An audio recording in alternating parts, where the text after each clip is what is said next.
Okay, so I guess without further ado, let's start today's class. So hi everyone, hope you have an enjoyable recess week. Yay! Anyone did vacation? CS people, ayo. Okay, anyways, I'm glad that no one is dropping the module. I hope that I don't reach that bad. So, okay, just a very quick reminder. Last time I checked on the Google Forms, only 4 people responded to the midterm survey that I sent in the group. So if you all have time, after the midterms also fine, can please give me at least some feedback on what I can improve since we have another 7 weeks together. I don't want to make it 7 weeks of pain for you guys, okay? So now let's move on to network layer. So we are done with all of the transport layer. We are done with TCP, we are done with UDP and all those transport layer protocols, all the RDT stuff. Now we are going to talk more about network layers, which is basically the third layer. Speaking of internet protocols, okay, your IP addresses. Now IP addresses, they are 32 bits and they are commonly expressed in dot decimal notation. So you will see that in this tutorial, we are going to talk lots and lots about binary numbers. Okay, so in this case, if I have an IP address of 192.168.1.100, it's actually simply your 192, convert this into an 8-bit number, 168 convert this into an 8-bit number, all the way, this is basically a binary representation of an IP address. Okay, any questions? So one IP address, it is actually allocated for one network interface. Okay, do note that this is actually your network interface. In the sense that in your computers, this is basically the identifying part of your network interface card. Okay, so it's for your network interface itself. There are also special IP addresses, such as 127.0.0.1. This is your local host. There's also a broadcast address, also a private address. So both of these will actually be used in one of the protocols. Can anyone recall which protocol uses these two? DHCP. DHCP. What does DHCP stands for? Dynamic Host Configuration Protocol. Okay, Dynamic Host Configuration Protocol. That's when we will discuss soon. But before that, I will also talk a bit about longest prefix match. Anyone knows what longest prefix match is used for? When you want to send the package to your destination, you have to traverse the internet. Okay, so when you want to, that's correct. So when you want to send, say, a package to a certain destination IP address, for example, you want to send a package to, let's say I want to send a package to Jakarta. I'm from New York. Okay, I cannot just simply send it to Jakarta, right? Technically, I will need to match first. Which continent is my destination IP address located? Then once I get the continent, I find the country. From the country, I find the certain city, then all the way to down to the municipality. If I go directly down to the certain regions, it's hard to find. So that is why whenever you try to hop, right? That's where you will have like certain prefixes. I'm telling you that if your IP address is within this category, then you can just jump directly to that certain connection. Okay? So we want to find, on the router side, the router has to decide where to send the packets to. So these are like certain gateways, like certain, if you go to the airport, these are like the airport gates. If your destination falls within the subnet mask, then you will go to this certain hop. If you fall within this next mask, then it will fall to this certain hop. Say for example, if I have this IP address, which is 200.23.19.0, now I will see among all of these subnet masks, which one matches the longest to my destination IP address. Basically, we are trying to find which room or which teleportation door among these subnet masks is the most specific. That is basically longest prefix matching. Okay? You want to find the most specific among these. Any questions? Of course, if the subnet mask doesn't match at all, like if the subnet mask is 11000, something like that, then of course you don't go there.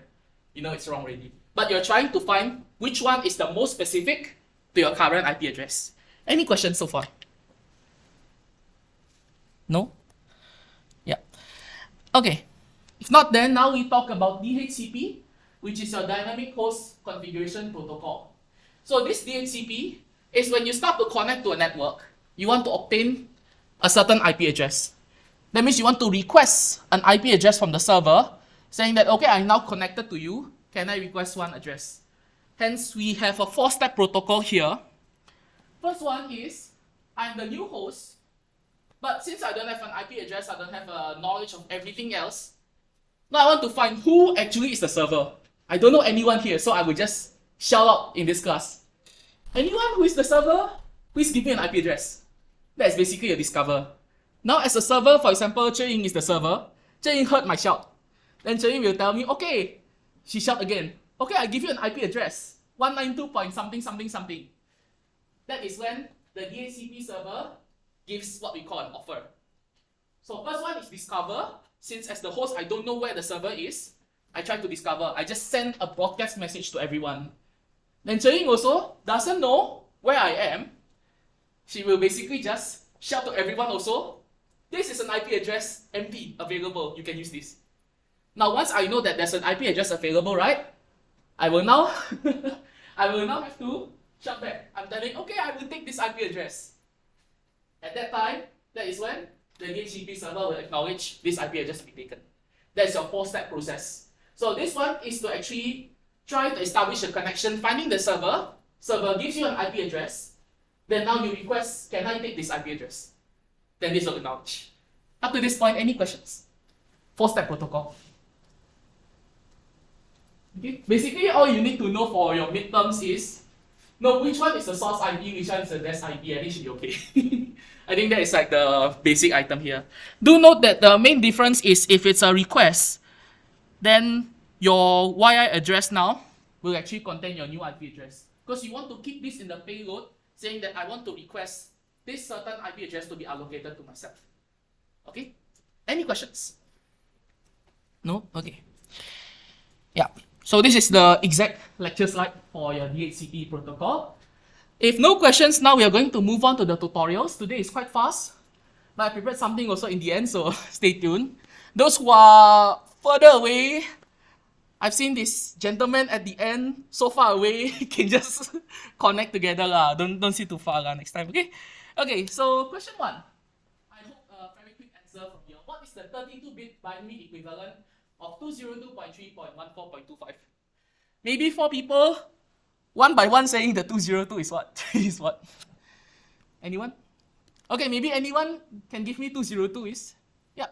Winston? 1100 1010. Okay. How do you get that? Google okay. Okay. Now let me see. So this is 202. Since we are talking about an IP address, each of them is 1 byte. 1 byte will contain 8 bits. Okay. So this is something you learn from 2100 if you have taken 2100. Pretty sure Cheng had. Okay. So 202. First thing you want to do is from the last most significant bit here, the largest one. You will see that if this is actually smaller than your 202, or rather if this number actually exceeds this number. Okay? If it exceeds, then what you want to do is to take this most significant bit, find the remainder. Okay? Then you continue all the way until you reach the end. That is basically I'm trying to note down 202 as the sum of powers of 2. Okay? Once I know which ones is which, then I can just take the binary representation now. So 202 is 1100, 1010. 3 is quite simple, 011, 14, and 25. Any questions? Okay, now this one actually requires like some, usually we will require some mental practice. But going back to Winston's item, he uses Google. On the midterm, you cannot use Google. So how can you do this? Anyone? Bring graphic calculator. Is graphic calculator allowed? Okay, so here's the thing, right? Wait, sorry. Shit. Not. Okay. How do I go back? Oh, okay. Okay, so here's the thing, right? Since you cannot use Google on the exam, first thing you can do is try to practice how to convert things to binary numbers. Second one, you can use a hash table. Print out every binary number from 1 to 255, then you can get the binary representation. Or third one is basically my trick here, which involves monetary investment to unlock $100. Please pay now. Anyways, here is what I usually do. So let me just switch my screen to... Okay, so without using a graphic calculator, you can actually also use a normal calculator here. So say this is my normal calculator. Okay, normally this will be in your current com mode, right? So if you want to try to convert things to binary, all you can do now is to press mode, then you go to base n. Now you will see that there's actually a DAC here. This is basically decimal. So say if I want to convert 202, I can just press 202 here. This will tell me decimal value is 202. If I want to change to binary, click on this bin. This will tell you the binary representation. Okay? So during the exam, don't manually count. You miss one bit, it's wrong answer already. Okay? So just use your calculator. That is when you can try to avoid using a graphic calculator also. Any questions? This is my common trick. Now you know why my midterm score well also. Okay. So your 3-step process, base n, enter your decimal value, convert to binary. That's how you can get the binary representation. Any questions? No? Okay. Question 2. Suppose an application generates chunks of 40 bytes of data every 30 milliseconds. Each chunk gets encapsulated in a TCP segment and then an IP datagram. Assume TCP header is 20 bytes, IP header is another 20 bytes. What percentage is the overhead and what percentage is the application data? I think this one is easy. Any random shout? Yeah, Shikang. 50%. Why is it 50%? Okay, so 40 bytes is the header, 40 bytes is the data. So overhead itself is 50%. And percentage of data is also 50%.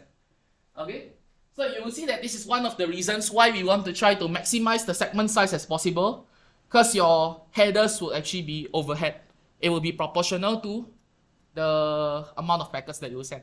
Okay, that's why we cannot send just one bit. Okay, any questions? No questions? Question 3. We want to combine these 3 IP addresses into a single block. I think this one is quite easy also. Anyone would like to share an answer here? What do I do if I combine these 3 blocks?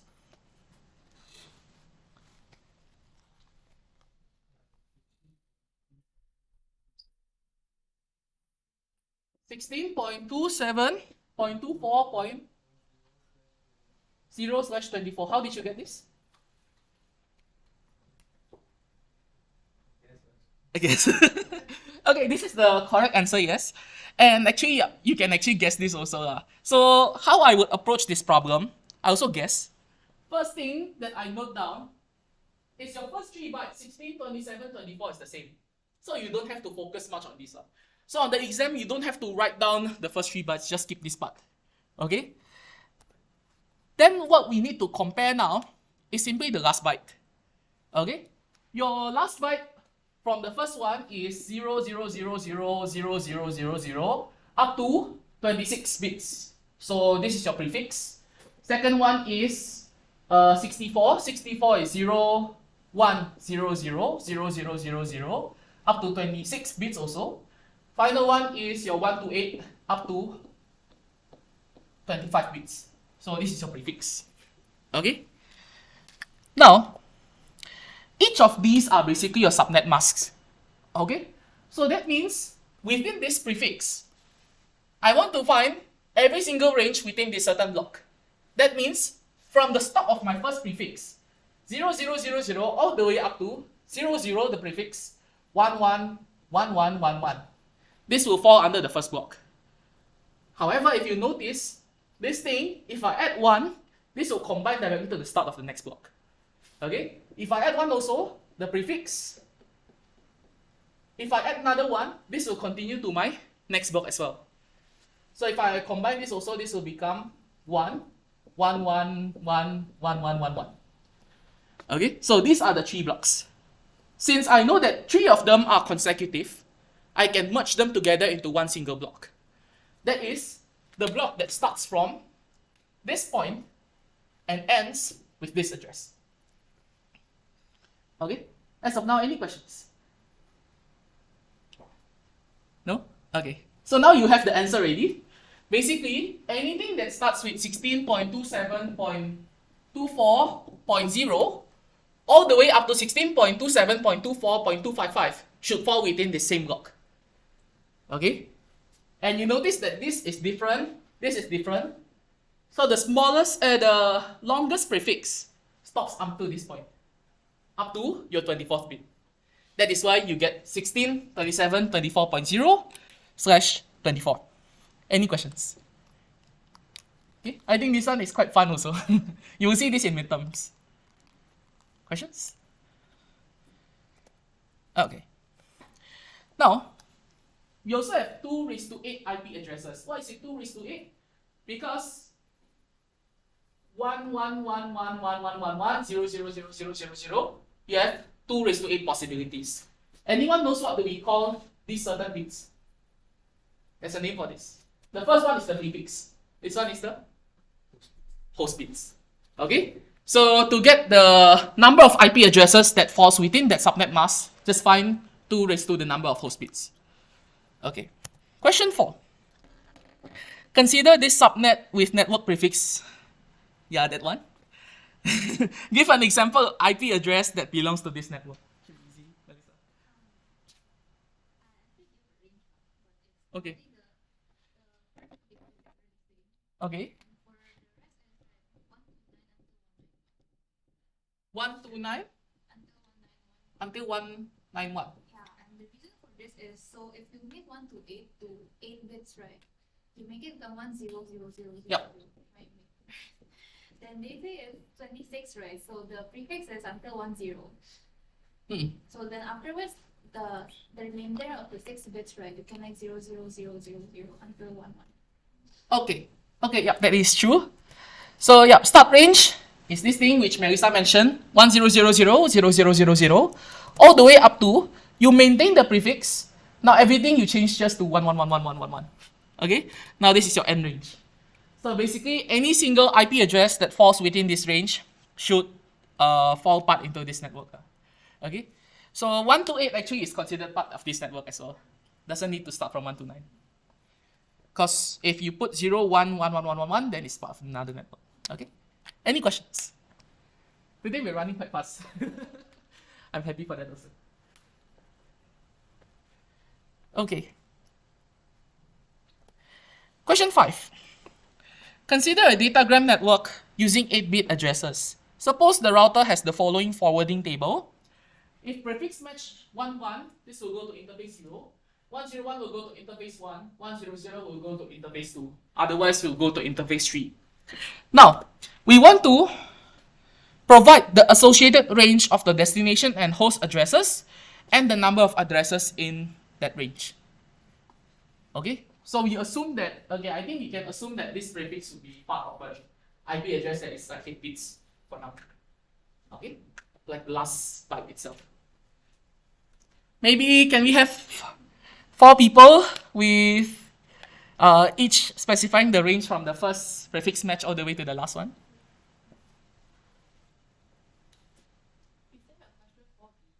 Oh, there's a... Eh? Oh, oops. Wait, I don't know what 4B is. Oh no. Oopsie. Tutorials. Okay, we do together. Tutorials 5? Okay, tutorial 5. Question 4B. Suppose an ISP owns the block of addresses of the form 1 to 192 something something. Suppose it wants to create 4 subnets from this block, with each block having the same number of IP addresses. What are the network prefixes? Oh, this one. Okay. So, given that your current subnet, for example,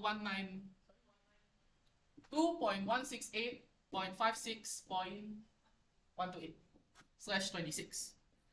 Okay. Suppose this is your subnet of NUS. Now you want to split into subnets for SOC, FOS, FOE, medicine. Okay? How do you do this? Plus 2 bits. Okay? That's basically how you can do this, right? If it's 192.168.56.10000000, this is your current prefix that is allocated to NUS. Now, since we want to split them equally to 4 different blocks, right? We want to split them into 4 different blocks.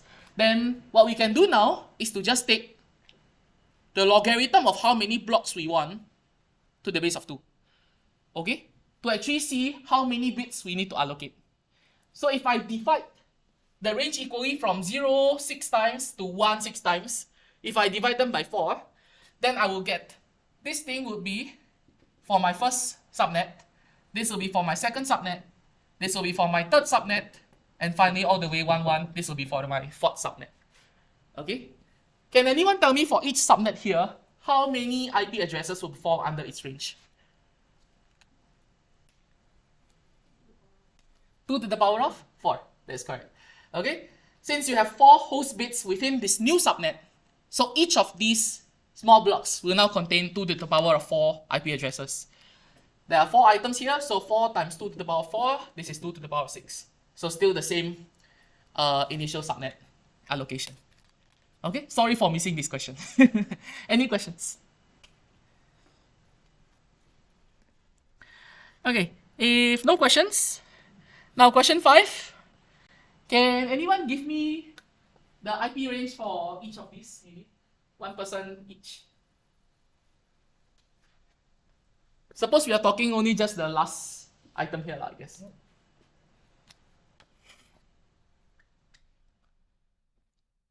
Okay, Shane.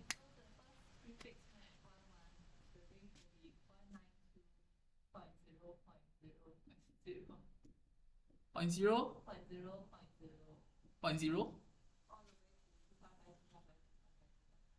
All the way to 255, 255, 255, 255. Yeah. Okay, so how many IP addresses is that inside? 2 to the power of 30. Why is it 2 to the power of 30? Okay, because it is 2 bits, so it will be 2 to the power of 30. That's correct. However, maybe for this context, I think I forgot to include this, but we consider the datagram network to use 8-bit addresses. Okay, so in that sense, yeah, we can use similar to Chain's method. This will be basically all zeros, right? All the way to all ones. So this will be 2 to the power of 8 minus 2, since this is used for the prefix, that's 2 to the power of 6. Okay, same method as Chain's. Thank you, Chain. Now, next one. Anyone else?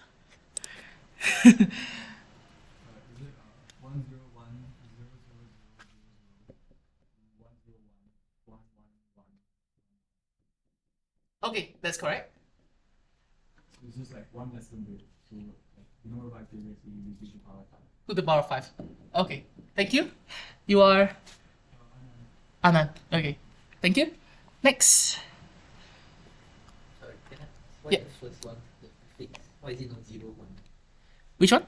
The first one? Yeah. The first one because this is basically we want to find the IP range that falls under this prefix match, right? Why is it not 0 1 1? Then the second one 1 0 1, then the third one 100. Okay, so you are asking why there's no 001 inside here, lah, Yeah, for the first one. Okay, so if we are talking about prefix match, right, then it's more like say you have like a wild card, in a sense. So if you have like say 1 1, that means you want to find anything that starts with 1. Next one is 1. Anything else you don't care. This is more like a prefix match itself. So you don't implicitly put a 0 on in front. It should not, the prefix itself, it should not be the same number of digits for all. So you don't implicitly put a 0 in front. Okay. Okay, then I think for 100 also similar. Maybe I'll just show the solution here. For 100 also, you just put all the way from zeros to ones. This will fall to 2 to the power of 5 IP addresses. Then finally, we note that this thing, from the prefix of 101 and 100, if I combine these two, this basically forms the prefix match of 10. If I combine 10 with 11, this forms the prefix of 1. So the only thing that will fall under your otherwise is basically anything that starts with 0. Okay? Since these three will cover anything that starts with 1 already. So we just need to include one case. However, there are some cases where your otherwise itself might not be just one block. In that case, you have to specify which blocks will fall under that. Any questions? If not, then question 6. What is a private IP address? Does Luminous use private or public IP? Maybe I'll run through. So these are 3 blocks of IP addresses that are reserved for private networks. So if you want to use these IP addresses, you do not have to coordinate with this international agency. However, if you happen to want to request for another IP address, something that is publicly available, then that's the time you will have to coordinate with this agency. Okay? So basically, private IP address is those IP addresses that you can use as is. You don't have to coordinate.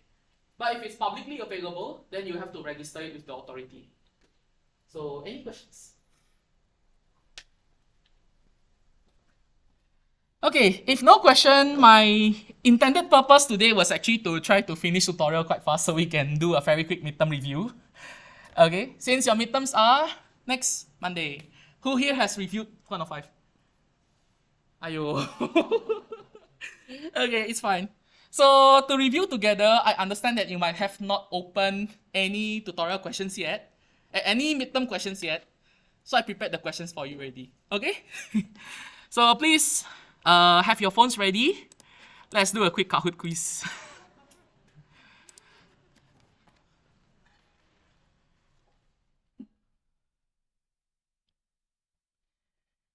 Got it. Okay. Classic mode.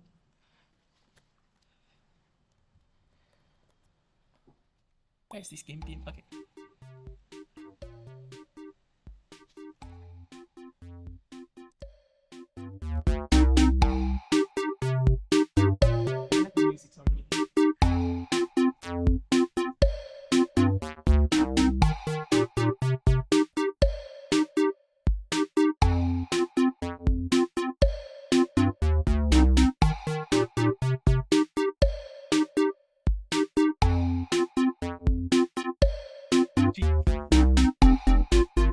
Who's Adi Tofu? Why is there tofu inside? Maybe those who sit very behind might want to come closer if you can't see the questions also. Everyone here?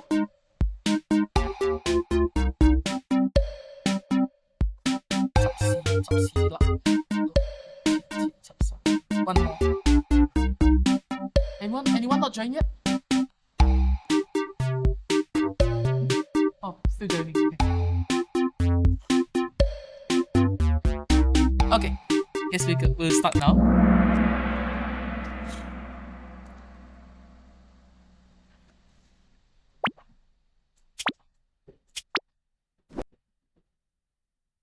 The Internet Protocol stack consists of how many layers?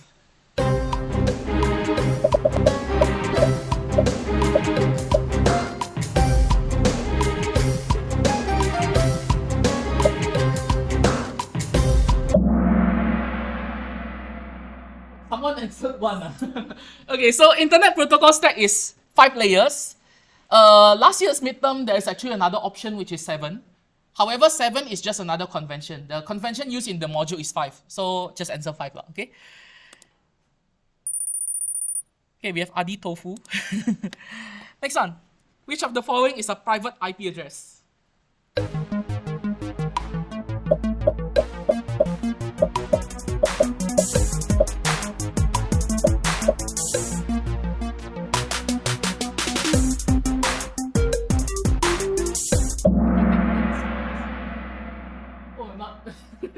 Okay, 3 people got it correct. 172.30.10.10. So yeah, actually, these are like the IP addresses. Where is my mouse? Okay, yeah. So basically, anything that falls within these prefixes, it should be part of the private IP address. Okay. So just now this will fall under this prefix. So now you know what to put in your cheat sheet. Okay, make sure to put this on your cheat sheet also. Or you can print the lectures also. Okay, next. What does UDP stand for? It's 3 times already.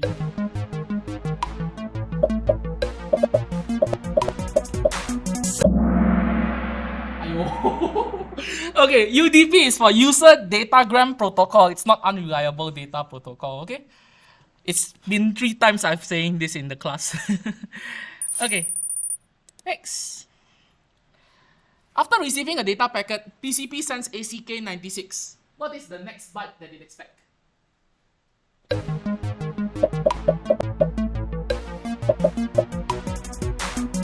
I'm bad at choices, so I don't care.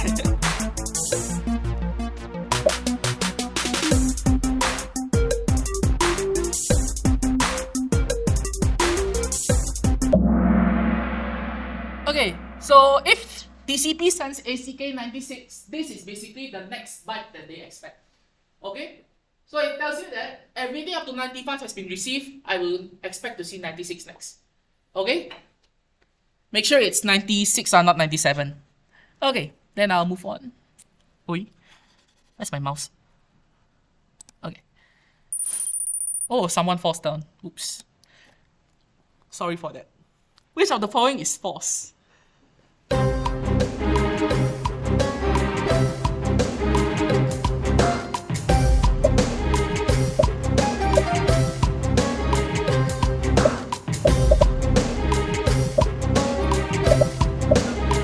you're a good browser person, might know which one is which.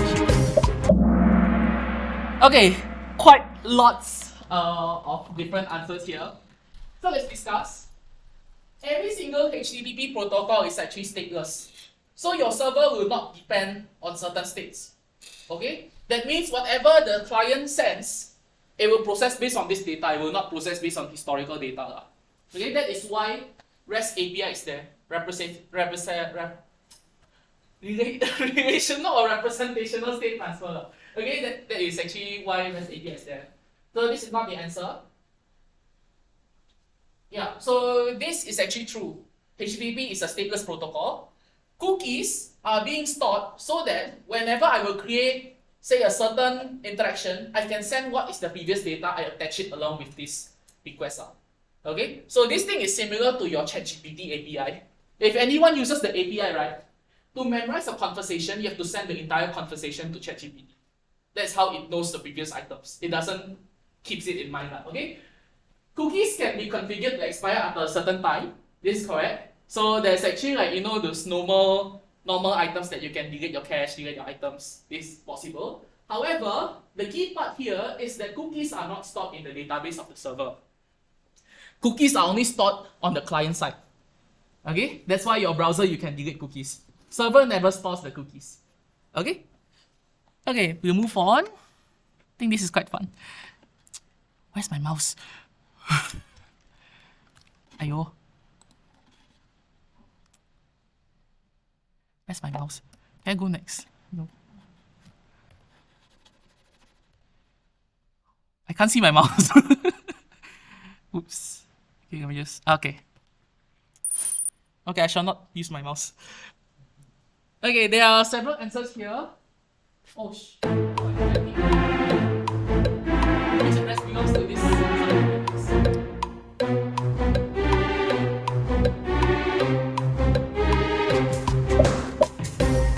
Can use your calculator trick that I taught already. Huh? Oh, yeah, there's a time. Sorry. Sorry.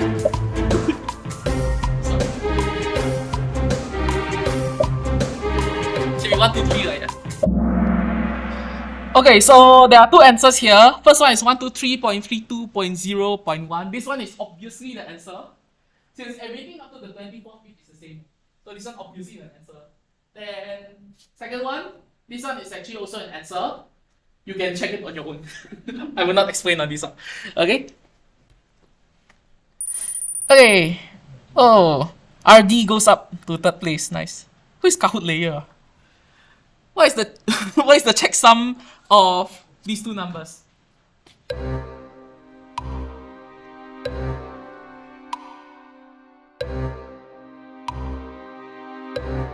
I give 1 minute for this.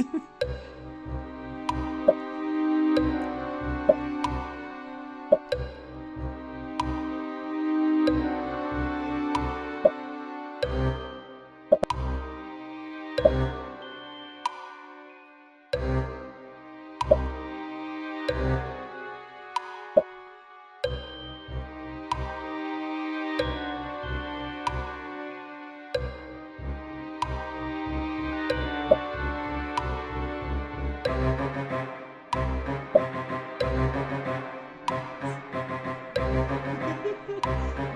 know, I was rushing my 3230 assignment just now in the central library. Someone played the piano, Game of Thrones. Okay, so anyone knows what is this one, not the other one? Basically, just need to add lah, okay? However, you don't have much time. It's only 1 minute. That is why I use your calculator. You can add binary numbers together inside your calculator, okay? Please use your calculator. Do not manually count this. If one bit is wrong, you get everything wrong already. Okay? So if you use your calculator, you will get this item, which is basically a 9-bit representation, because there's a carry. So you can just bring this forward at 1, and that's it. Okay, use your calculator. Any questions? I'm teaching a good trick here, though. Okay. Okay, now the score changes. True or false? Maximum segment size is inclusive of the TCP header.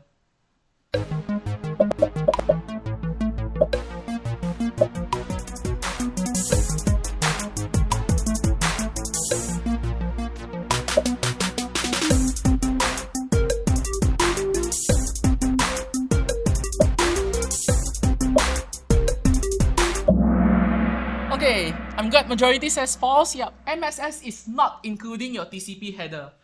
Okay, the one that includes later on is something called the maximum transferable unit. It's not. It's maximum transmission unit. It's not part of the MSS lah. Okay. Oh, Kahoot layer false. Oh no. Which of the following fields are present in TCP but not UDP?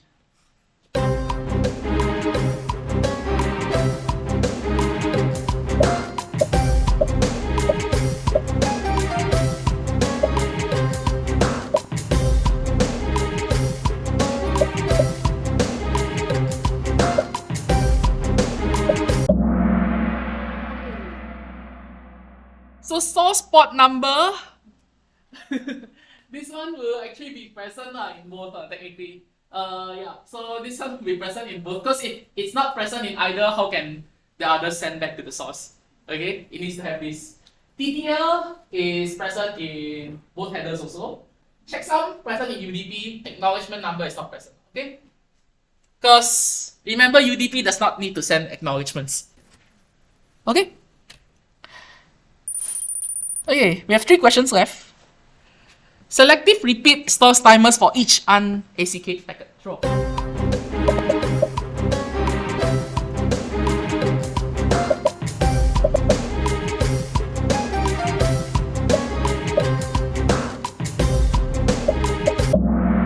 Okay, majority says true. I hope this is quite clear. The one that only stores 1 timer is which protocol? Go back and okay, everyone forgets already. Okay. Okay, question 11. What is Jason's favorite color?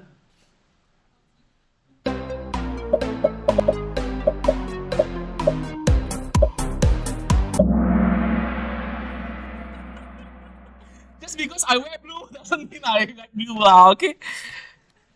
If you see, actually I wore orange twice to the class already. I have 3 orange shirts in my room.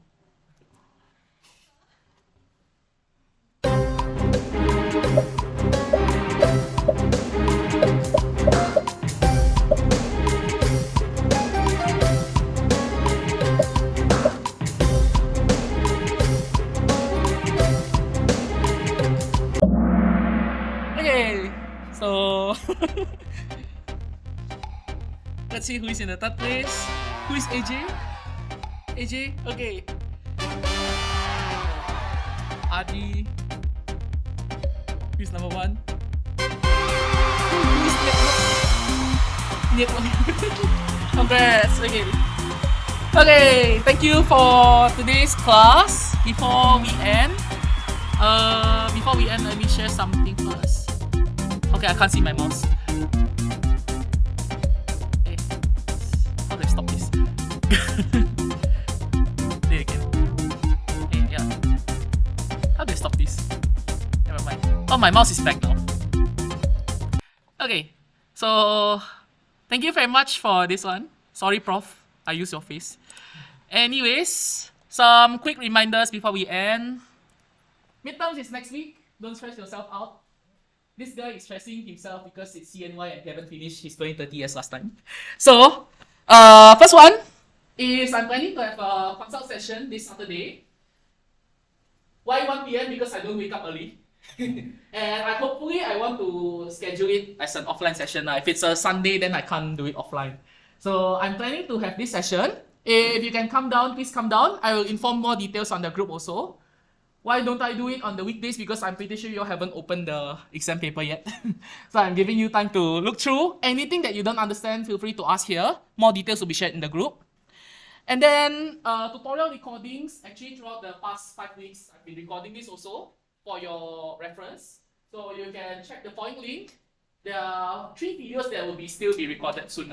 I mean, that will still be uploaded soon. Okay, please check the following. And yeah, finally, all the best for your midterms.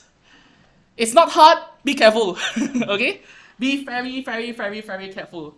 If you want print everything, I printed all my lecture notes last time. It might be helpful. Okay? So that's all. Thank you. Enjoy your midterms. If you haven't marked your attendance, please mark your attendance now. If not, then that's it for today. It's funny how we have a game and still end earlier than usual.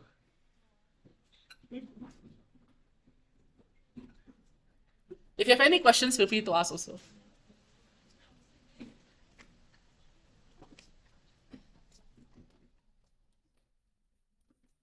No, I'm actually. You're from another yeah, tutorial. I think the one right before this. Yenpin. Okay. Yeah, From yeah. Yenpin's. Sorry, that? From Yenpin's class. Yeah, the one right before this. I had a really bad exam. That's why I Oh, couldn't okay. make it. You can scan the attendance also. Okay. Yeah. Since Thank we you so much. compile the sheet together. I'll inform him also. Okay, thank you so much. Don't forget question 5. The range, the number of applications. Huh? You know, for example, the first one is 64, is it? Like the which one? Question 2, question 5. Okay, question 5. Yeah, this one. 64. Yeah. Do I need to care whether I need to minus 1? Maybe because of the, I don't know, I forget the loop back or the. Oh, no need. Since the loopback is part of the IP range also, Oh, so I just don't care. no need. Okay. But if it's going to be functional IP addresses, then you minus. Oh, But if it's only going to be the IP range, then no need to minus. Okay. Loopback is part of the same sum. Okay, thank you. That's actually from the midterm. I will send the midterm paper later. Yes, Satu minggu tahu. one midterm. Oh gila, you tahu. Ya, tadi I cuma I kayaknya nggak sampai setengah bener nih. Oh. Damn. It's from the midterms. It's from the midterms. I should have said it earlier to the class. It's from the midterms. Belum baca soalnya. Oh, I mean, gak apa-apa sih, cause like it's Hot 3. I'm Foundation. yeah. I'm planning com 3 lah, cause Saya datang kalau bangun. Baik. I was level 2. I'm a left joint warrior. Joinnya kalau misalnya yang penting teliti aja harusnya bisa ya. I mean, I have edge cases that I can make. Because my assignment was not perfect. I have 3 wrong answers on my assignment. Bahas sama siapa? Huh? Assignment. Bahas sih, cuman kayak I submitted late lah. I mean, I did late lah. I did on the day itself, so I don't care. Interesting. Bye.